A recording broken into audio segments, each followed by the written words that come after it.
Bueno, me he refrescado un poquito. Vamos a ir con el video de esta prueba número 3. Vamos con formulario. Yo vi, en realidad tuve acceso a un solo formulario, que a nivel visitante, digamos, de la página es el único que puede ver, que es el de contacto. Pero de todas maneras, cualquier formulario debe cumplir básicamente dos funciones. Una es la recopilación de datos y dependiendo de para qué se vaya a usar en cada situación, los datos seguramente van a variar y por tanto el guardado de esos datos. Pero la otra parte de cualquier formulario es pensar en el usuario, que tenga la menor cantidad posible de campos, es decir, los justos y necesarios. No extenderse, no pedir datos de más. Yo sé que estaría fantástico que pudiéramos tener a un visitante y poder sacarle hasta el número del DNU, etcétera, el grupo sanguíneo. Pero todo eso asusta también. Más cuando es un usuario nuevo al que queremos captar. A lo mejor a un alumno que ya está en pleno cursado y bueno, tiene que llenar 1000 campos y los tiene que llenar. De todas maneras, el hecho de tener que llenar 1000 campos no quiere decir que uno vea un formulario eterno que no termina más y te provoque esa pesadez de decir, oh. Entonces hay formas también, si ese fuera el caso, que hubiera una sección en la que hay que, sí o sí, son muchos campos, se pueden implementar formatos que minimicen visualmente la carga visual sobre todo y no asusten, como le digo yo, tanto. Por ejemplo, la utilización de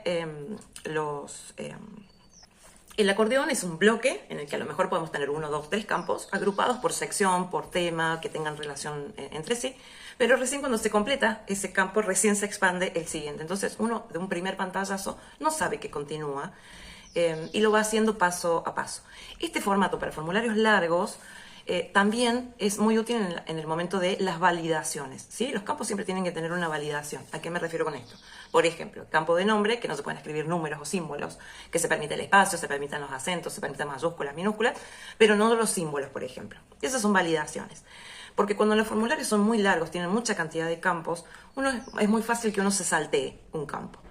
Cuando uno llega al final de un formulario largo y no se envía o no tiene una validación que muestre con exactitud en dónde está el problema, lo que no se completó o lo que está mal, hay que andar buscando hacia arriba, haciendo un trayecto inverso que es muy molesto para el usuario. No importa si ya es cliente, porque el cliente también hay que mantenerlo si ya se lo consigue.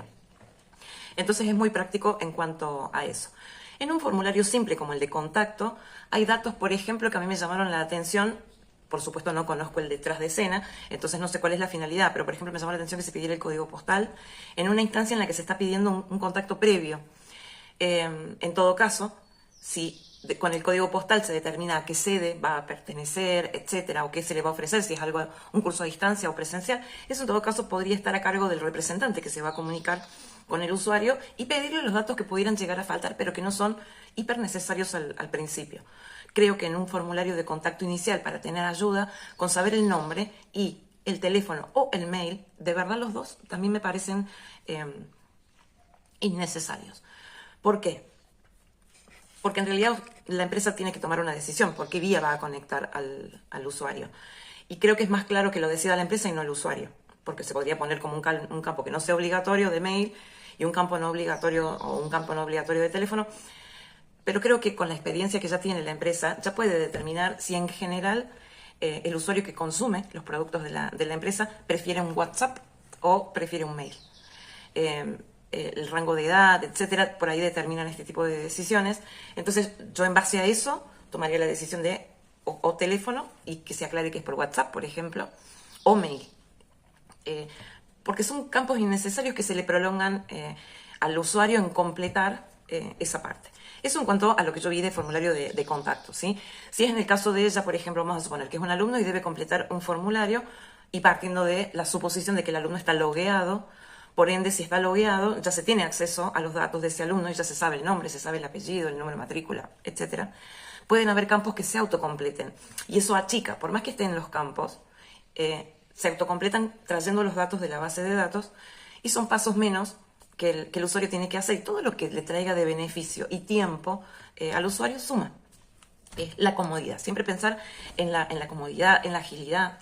Lo mismo que las funciones por teclado, el poder movilizarse con un tabulador, que al dar enter en el teclado se pueda pasar directamente al campo siguiente o se dé como que ya se puede desplegar la siguiente sección. Pueden ser pequeñas funciones que le den agilidad y hagan que el usuario tenga que utilizar la menor cantidad de tiempo para lograr eso que necesita y lo que la empresa espera.